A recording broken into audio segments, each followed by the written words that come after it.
നമസ്കാരം. വൈശാഖ് പൃഥ്വിരാജ് കൂട്ടുകെട്ടിലിറങ്ങിയ ഖലീഫ ഇന്ന് first show തന്നെ പോയി കയറി കണ്ടു കേട്ടോ.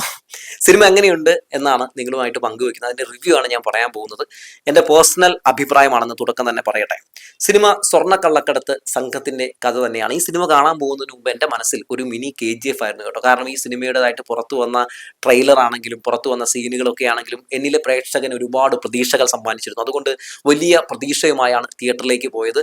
സംവിധായകൻ ഈ വൈശാഖാണ് എന്നൊരു ബോധ്യം ഉള്ളിനകത്ത് ഉണ്ടായിരുന്നു. മൂപ്പര് ഒരു ഗുണ്ട് ഡയറക്ടറാണ് എന്നുള്ള കാര്യവും അറിയാമായിരുന്നെങ്കിലും പൃഥ്വിരാജുമായി കൈകോർക്കുമ്പോൾ വൈശാഖ് വലിയ കുഴപ്പമില്ലാത്തൊരു നല്ല സിനിമ നമുക്ക് സമ്മാനിക്കും എന്നൊക്കെയാണ് ഞാൻ കരുതിയത്. കുറച്ചുകൂടെയൊക്കെ അപ്ഡേറ്റ് ആവും എന്നൊക്കെയാണ് ഞാൻ കരുതിയത്. സിനിമ എങ്ങനെയാണ് എനിക്ക് ഫീൽ ചെയ്തതെന്നുള്ള കാര്യം പറയാം. അതായത് ഇന്ത്യയിൽ കൊഫെ പോസെ എന്ന് പറയുന്ന നിയമം ഉണ്ടാക്കാൻ കാരണമായിട്ടുള്ള മാമ്പ്രത്ത് അഹമ്മദ് അലിയുടെ പിന്മുറക്കാരുടെ കഥയാണ് ഈ സിനിമ പറഞ്ഞു വെക്കുന്നത്. സിനിമയുടെ ആദ്യ പകുതി സത്യം പറഞ്ഞിട്ടുണ്ടെങ്കിൽ നമ്മളെ തിയേറ്ററിലിട്ട് കൊല്ലുകയാണ്. എനിക്ക് ഈ തുടക്കം ഇരുന്ന് കണ്ടപ്പോൾ ഞാൻ ഈ തുടങ്ങി ഇങ്ങനെ അഴഞ്ഞ് പോകുന്ന കണ്ടപ്പോൾ തന്നെ തോന്നി ഇത് തീരുമാനമാണെന്ന്. ഫസ്റ്റ് ഹാഫ് നമുക്ക് ഒരു രീതിയിലുള്ള എന്താ പറയുക ഒരു പ്രതീക്ഷയും നൽകുന്നില്ല. അപ്പോൾ ഞാൻ വിചാരിച്ചു സെക്കൻഡ് ഹാഫിലായിരിക്കും പടം അങ്ങ് കയറാൻ പോകുന്നത്, കത്തിക്കാൻ പോകുന്നത് എന്ന് വിചാരിച്ചു. ഫസ്റ്റ് ഹാഫിൽ ആകെ എടുത്തു പറയാനായിട്ട് ഒരു പുള്ളിയുടെ ഒരു പ്രേമം കാണിക്കുന്നുണ്ട്. അതിലൊരു പാട്ടുണ്ട്. ആ പാട്ട് നല്ല രസമുണ്ട്. അതിന് പ്രേമമൊക്കെ ക്ലീഷയാണ്. അതിനപ്പുറത്തേക്ക് ഒരു എന്താ പറയുക ഒരു പുതുമയുള്ള ഒന്നും ഫസ്റ്റ് ഹാഫിൽ നമുക്ക് കാണാൻ സാധിക്കുന്നില്ല. സാധാരണ സ്വർണ്ണക്കള്ളക്കടത്ത് സംഘത്തിന്റെ ഒരു കഥ, ആ കഥയ്ക്ക് അപ്പുറത്തേക്ക് ഒരു എക്സ്ട്രാ നമുക്ക് എടുത്തു വെക്കാൻ ഒന്നും തന്നെ ഇല്ല. പിന്നെ സെക്കൻഡ് ഹാഫിലേക്ക് പടം കടക്കുമ്പോഴും പടം പ്രത്യേകിച്ച് എന്താ പറയുക ആദ്യ പകുതിയിൽ നിന്ന് രണ്ടാം പകുതിയിലേക്ക് എത്തുമ്പോഴുള്ള ഒരു ഗ്രാഫ് ഉയർച്ചയൊന്നും നമുക്ക് കാണാൻ സാധിക്കുന്നില്ല. എടുത്തു പറയാൻ അങ്ങനെ വലിയ സീനുകളൊന്നും ഇല്ലതാനും. ഫസ്റ്റ് ഹാഫിൽ ഒരു ഫൈറ്റ് ഇതുപോലെ തന്നെ നന്നായിട്ട് തോന്നി. തുടക്കത്തിലെ ഫൈറ്റ് നന്നായി തോന്നി. പിന്നെ ഈ സിനിമയുടെ സെക്കൻഡ് ഹാഫിലെ ക്ലൈമാക്സിലെ ആ ഫൈറ്റും കുറച്ച് ഗംഭീരമായിട്ട് തോന്നി.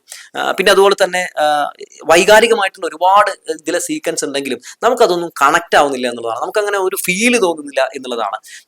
ഈ പൃഥ്വിരാജിന്റെ കഥാപാത്രം അമീർ അലി എന്ന് പറയുന്ന കഥാപാത്രമാണ്. അമീർ അലി ആരാണെന്നൊക്കെ നിങ്ങൾ തിയേറ്ററിൽ തന്നെ പോയി കണ്ട് മനസ്സിലാക്കണം കേട്ടോ. അപ്പോൾ ഈ അമീർ അലി എന്ന് പറയുന്ന ഈ ക്യാരക്ടർ ശരിക്കും പറഞ്ഞ ഒരു ഒത്തിരി ഇമോഷൻസും അതുപോലെ തന്നെ ഒരുപാട് നമ്മളെ എന്താ പറയുക റൊമാൻറ്റിഫിക്കേഷൻ്റെ ഒക്കെ അങ്ങേ അറ്റത്തൊക്കെ നിർത്താനൊക്കെ പറ്റുന്ന രീതിയിലുള്ള ഒരു കഥാപാത്രമാണ്. പക്ഷേ നമ്മളെ അങ്ങനെയൊന്നും കൊണ്ടുപോയി നിർത്തുന്നില്ല എന്നുള്ളതാണ്. ഒട്ടും തീരെ വയ്യാത്തൊരവസ്ഥയിലാണ് പൃഥ്വിരാജ് ഈ പടത്തിലുള്ളതെന്ന് എനിക്ക് തോന്നിപ്പോയി. ചിലപ്പോഴൊക്കെ അദ്ദേഹത്തിന്റെ ഫേസിലേക്ക് നോക്കുമ്പോൾ എന്തൊക്കെയോ ഒരു ഉറക്കക്ഷീണമൊക്കെ പോലെ എനിക്ക് ഫീൽ ചെയ്തു. മാത്രമല്ല ഒരിക്കലും നമുക്ക് അഡ്മിറ്റ് ചെയ്യാൻ പറ്റില്ലാത്ത രീതിയിലുള്ള ഒരു വിഗൊക്കെയാണ് മൂപ്പർക്ക് ആ പടത്തിൽ വെച്ചു കൊടുത്തിട്ടുള്ളത്.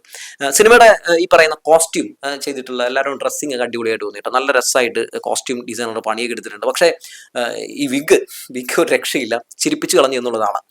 പിന്നെ അതുപോലെ തന്നെ സിനിമയിൽ ഭയങ്കര എടുത്തു പറയേണ്ടത് ജെയ്ക്സിന്റെ BGM ആണ്. BGM നന്നായിട്ട് കുത്തിയിട്ട് ഇങ്ങനെ നിറച്ചിട്ടുണ്ട്.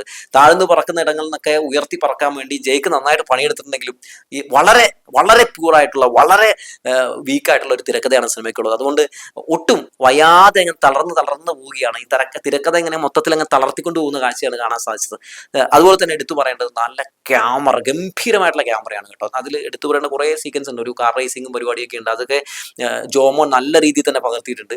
അങ്ങനെ കുറേ നല്ല സീക്വൻസുകളും നല്ല വിഷ്വലി നല്ല ഗംഭീരമായിട്ടുള്ള കുറേ സംഭവങ്ങളും ഒക്കെ സിനിമയിലുണ്ട്. അല്ലെങ്കിൽ വൈശാഖിന്റെ സിനിമ എന്ന് പറഞ്ഞിട്ടുണ്ടെങ്കിൽ കളർ കോഡ് ഇങ്ങനെ വാരി വിതറുമല്ലോ, കളർ ഇങ്ങനെ വാരി വിതറും. അതാണ് വൈശാഖ് എന്ന് പറയുന്നത്. അങ്ങനെ ഈ പടത്തിലും പുള്ളി വാരി വിതറുന്നതിൽ ഒട്ടും കുറവൊന്നും കാണിച്ചിട്ടില്ല, നന്നായിട്ട് വാരി വിതറിയിട്ടുണ്ട്. ഒപ്പം ഈ സിനിമയുടെ ക്ലൈമാക്സിൽ 2 ക്യാമിയോ റോൾസ് വരുന്നുണ്ട്. അതിലൊരു ക്യാമിയോ റോൾ ആരാന്ന് നിങ്ങൾക്ക് എല്ലാവർക്കും അറിയാം, എന്നാലും ഞാൻ പറയുന്നില്ല. പിന്നെ ഒരു ക്യാമിയോ റോൾ ഒരു യുവ നടൻ ഈ സിനിമയിൽ വരുന്നുണ്ട്. സത്യം പറഞ്ഞിട്ടുണ്ടെങ്കിൽ ആ നടനെ കണ്ടപ്പോൾ ഈ മൂപ്പരെ വെച്ച് ഈ സിനിമ ചെയ്തിരുന്നെങ്കിൽ എന്നുപോലും തോന്നിപ്പോയി. കാരണം അദ്ദേഹത്തിന്റെ മേക്ക് ഓവർ ആണെങ്കിലും അദ്ദേഹത്തിന്റെ ബോഡി ലാംഗ്വേജ് ആണെങ്കിലും കുറച്ച് സീനേ ഉള്ളൂ, ഒരു 30 സെക്കൻഡ് ഉള്ളൂ. ആ 30 സെക്കൻഡിൽ പുള്ളി കത്തിച്ചിട്ടുണ്ട് എന്നുള്ളതാണ്. ഈ സിനിമ കണ്ട എല്ലാവർക്കും ഒരുപക്ഷെ ക്ലൈമാക്സിൽ ആ ക്യാമിയോ റോൾ ആയിരിക്കും ഏറ്റവും കൂടുതൽ ഇഷ്ടപ്പെട്ടിട്ടുണ്ടാവാൻ സാധ്യത എന്നാണ് എനിക്ക് തോന്നുന്നത്. പിന്നെ അതുപോലെ തന്നെ സ്റ്റണ്ട് സീൻസ് ആണെങ്കിലും ചില സ്റ്റണ്ട് സീനൊക്കെ അടിപൊളിയായിട്ട് തോന്നി, ചില സ്റ്റണ്ട് സീനുകളൊന്നും അത്ര വലിയ സുഖമായിട്ട് തോന്നിയില്ല. ഒരു ക്ലീഷേ കഥ, അതിനപ്പുറത്തേക്ക് വേറെ ഒന്നും തന്നെ ഈ സിനിമ കണ്ടപ്പോൾ തോന്നിയില്ല. പിന്നെ ഞാൻ ഭയങ്കര അപ്ഡേറ്റഡ് ആണെന്ന് തോന്നാൻ വേണ്ടി സ്വർണ്ണക്കള്ളക്കടത്ത് കഥ പറഞ്ഞു പോകുന്നതിനിടയിൽ ചില രാഷ്ട്രീയമൊക്കെ സംസാരിക്കാൻ വേണ്ടി ഇനി അതെങ്കിലും സംസാരിച്ച് ഇതൊരു വലിയ സംഭവമാവട്ടെ എന്ന് ഓർത്തായിരിക്കാം ഈ ഇടക്കാലത്ത് വലിയ പ്രമാദമായിട്ടുള്ളൊരു സ്വർണ്ണക്കള്ളക്കടത്ത് കഥയൊക്കെ രാഷ്ട്രീയ രംഗത്ത് നടന്നിട്ടുള്ള ചില കഥകളൊക്കെ ഇതൊക്കെ തള്ളിക്കയറ്റി ഒരു സ്ത്രീയെ, അതായത് നമ്മളെല്ലാവരും വാർത്തകളിൽ കണ്ടിട്ടുള്ള ഒരു സ്ത്രീയൊക്കെ ഈ സിനിമയിൽ അതേ രൂപസാക്ഷിയുള്ള ഒരു സ്ത്രീയൊക്കെ കുത്തിക്കയറ്റിയൊക്കെ എന്തൊക്കെയോ കാണിച്ചു കൂട്ടിയിട്ടുണ്ട്. പക്ഷേ നിരാശാജനകം അപ്പുറത്തേക്ക് വേറെ ഒന്നും ഈ സിനിമ കണ്ടിട്ട് എനിക്ക് പറയാൻ തോന്നിയില്ല. വളരെ സങ്കടം തോന്നിപ്പോയി. സത്യത്തിൽ വൈശാഖ് ഒന്നല്ലെങ്കിൽ ഈ സിനിമയോട് കൂടി തന്നെ സിനിമ നിർത്തുക, അല്ലെങ്കിൽ കുറച്ച് നല്ല അപ്ഡേറ്റഡ് ആയിട്ടുള്ള ഇത് 2026 ആണെന്നും ഒരുപാട് കാലം കടന്നുപോയി എന്നൊക്കെ മനസ്സിലാക്കിക്കൊണ്ട് നല്ല സ്ക്രിപ്റ്റുകൾ എടുത്ത് രംഗത്തേക്ക് വരിക എന്നാണ് പറയാനുള്ളത്. ഇപ്പോൾ ഈ കഴിഞ്ഞിടയ്ക്ക് ഇദ്ദേഹത്തിന് ഇറങ്ങിയ മോൺസ്റ്റർ ഒക്കെ സത്യത്തിൽ കണ്ടിട്ട് എൻ്റെ പോലെ ഇതിലും വലിയൊരു കൊലവധം വേറെ ഇല്ല എന്നാണ് പറയാനുള്ളത്. പിന്നെ അതിനുശേഷം ഇപ്പോൾ അവസാനമായിട്ട് ഇദ്ദേഹത്തിൻ്റെ ടർബോ ആണ്. പിന്നെയെങ്കിലും ഒരു ശരാശരി സിനിമ ഉണ്ടായിരുന്നു, വലിയ ഹിറ്റും വലിയ അടിപൊളിയൊന്നും അല്ല, ഒരു ശരാശരി ഉണ്ടായിരുന്നു. ഇത് ഒന്നും പറയാനില്ല. അത്രത്തോളം എന്നിലെ പ്രേക്ഷകന് ഒട്ടും ഇഷ്ടപ്പെട്ടില്ല എന്ന് പറഞ്ഞു വെക്കട്ടെ. ഇതിൽ ഒരുപാട് വലിയ താരനിരയൊക്കെ ഉണ്ട് കേട്ടോ. ആർക്കും പ്രത്യേകിച്ച് പണിയൊന്നുമില്ല. മോഹിനി ഉണ്ട് ഈ പടത്തിൽ. മോഹിനിനെ കാട്ടി ഞാൻ ഒരുപാട് എന്തെങ്കിലും ചെയ്യാനുണ്ടാവുന്നു, വളരെ കുറച്ച് സീൻസേ ഉള്ളൂ. അതുപോലെ തന്നെ ഇതിൽ രഞ്ജി പണിക്കരുണ്ട്. രഞ്ജി പണിക്കറിന് ഈ പറയുന്ന പോലെ പ്രത്യേകിച്ച് നല്ല നല്ല ഗംഭീരമായിട്ടുള്ള ക്യാരക്ടറാണ്, എന്നാലും എന്താ പറയുക, അത്ര വലിയ സുഖമൊന്നും തോന്നിയില്ല. പിന്നെ ഷമ്മി തിലകൻ അത്യാവശ്യം പുള്ളിയുടെ പണി നല്ല വെടിപ്പായിട്ട് ചെയ്തു വെച്ചിട്ടുണ്ട്. പിന്നെ ഹിന്ദിയിൽ നിന്ന് നീലിനെ ഇതിൽ കൊണ്ടുവന്നിട്ടുണ്ട്. മൂപ്പർക്ക് പ്രത്യേകിച്ച് പണിയൊന്നും ചെയ്യാനില്ല. അന്നത്തെ ആകെ ഫുൾ ഒരു വൺ മാൻ ഷോ എന്ന് പറയുന്നത് പൃഥ്വിയുടെ വൺ മാൻ ഷോ ആണ് മുഴുവൻ നമ്മൾ കണ്ടുകൊണ്ടിരിക്കുന്നത്. പക്ഷേ ആ വൺ മാൻ ഷോ നമ്മളെ തൃപ്തിപ്പെടുത്തുന്നില്ല, പൂർണ്ണമായിട്ട് തൃപ്തിപ്പെടുത്തുന്നില്ല എന്നുള്ളതാണ്. പിന്നെ ഈ സ്വർണം കടത്തുന്ന കുറേ സീനുകളൊക്കെ ഈ പടത്തിൽ ഇൻക്ലൂഡ് ചെയ്തിട്ടുണ്ട്. ഈ നമ്മുടെ എന്താ പറയുക, എയർപോർട്ടുമായി ബന്ധപ്പെട്ട് ഇതൊക്കെ ഇങ്ങനെ കടത്തുന്നു. അതുപോലെ തന്നെ ഈ കള്ളക്കടത്ത് സംഘവും ഈ പറയുന്ന നമ്മുടെ കസ്റ്റംസും തമ്മിലുള്ള ബന്ധം, ഇതൊക്കെ ഇതിൽ പറഞ്ഞു വെക്കുന്നുണ്ട് കേട്ടോ. അതിലെല്ലാം പറഞ്ഞ് പല രീതിയിൽ സംഭവങ്ങളൊക്കെ കാണിക്കുന്നുണ്ട്. അതൊക്കെ കുറച്ച് രസകരമായിട്ട് തോന്നിയെങ്കിൽ പോലും ഇതൊക്കെ നമ്മളൊരു കണ്ടു കേട്ട് പഴകിയ ഒരു സാധനമാണ് എന്ന് തോന്നി. എന്തായാലും ഈ പറയുന്ന സിനിമ ഖലീഫ എന്ന് പറയുന്ന സിനിമ എന്നിലെ പ്രേക്ഷകനെ ഒട്ടും സംതൃപ്തിപ്പെടുത്തില്ല എന്ന് പറഞ്ഞു വെക്കട്ടെ. ഞാൻ പറയട്ടെ, ഇത് എൻ്റെ മാത്രം അഭിപ്രായമാണ്. നിങ്ങളും സിനിമ കണ്ടാണെങ്കിൽ നിങ്ങളുടെ അഭിപ്രായം കമന്റ് ബോക്സിൽ രേഖപ്പെടുത്താവുന്നതാണ്. ഒപ്പം ഇന്ദ്രൻസിനും ഈ സിനിമയിൽ കുഴപ്പമില്ലാത്തൊരു ക്യാരക്ടർ കിട്ടിയിട്ടുണ്ട് കേട്ടോ. പക്ഷെ ഈ ട്രെയിലർ ഈ സിനിമേനേക്കാളും ബെറ്റർ ആയിരുന്നു എന്ന് എനിക്ക് തോന്നി. സത്യം പറയാമല്ലോ, ട്രെയിലർ എനിക്ക് തോന്നുന്നു സിനിമേനേക്കാളും ബെറ്റർ ആയിരുന്നു എന്ന് എനിക്ക് കണ്ടപ്പോൾ തോന്നി. കാരണം അത്രത്തോളം എന്റർടൈൻ ചെയ്യിക്കാൻ ഈ സിനിമയ്ക്ക് കഴിഞ്ഞിട്ടില്ല എന്നുള്ളതാണ്.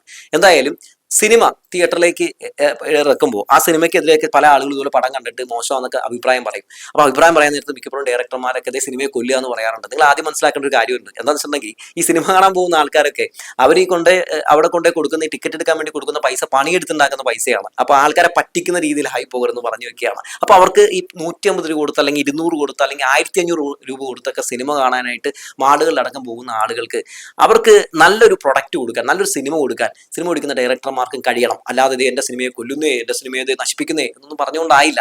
നോക്കൂ, ഇവിടെ എത്ര സിനിമകൾ വരുന്നുണ്ട് അല്ലെ, ചെറുതും വലുതുമായിട്ടുള്ള ഒരുപാട് സിനിമകൾ വരുന്നുണ്ട്. എത്ര സിനിമകൾക്ക് നെഗറ്റീവ് റിവ്യൂകൾ വരുന്നുണ്ട്. പക്ഷെ നെഗറ്റീവ് റിവ്യൂകൾ വന്നതുകൊണ്ട് സിനിമ തകർന്നടിഞ്ഞു പോകുന്നില്ല അല്ലെ. നല്ല സിനിമയാണെങ്കിൽ അത് ഓടും, ചീത്ത സിനിമയാണെങ്കിൽ എത്രയൊക്കെ പ്രൊമോഷൻ ചെയ്തിട്ട് ഒരു കാര്യവുമില്ല. എന്തായാലും അടുത്ത നല്ല സിനിമയുമായിട്ട് പൃഥ്വിരാജ് തിരികെ വരണം എന്നാണ് ഞാൻ ആഗ്രഹിക്കുന്നത്. കാരണം എനിക്ക് പൃഥ്വിയുടെ പടങ്ങൾ ഭയങ്കര ഇഷ്ടമാണ് കേട്ടോ.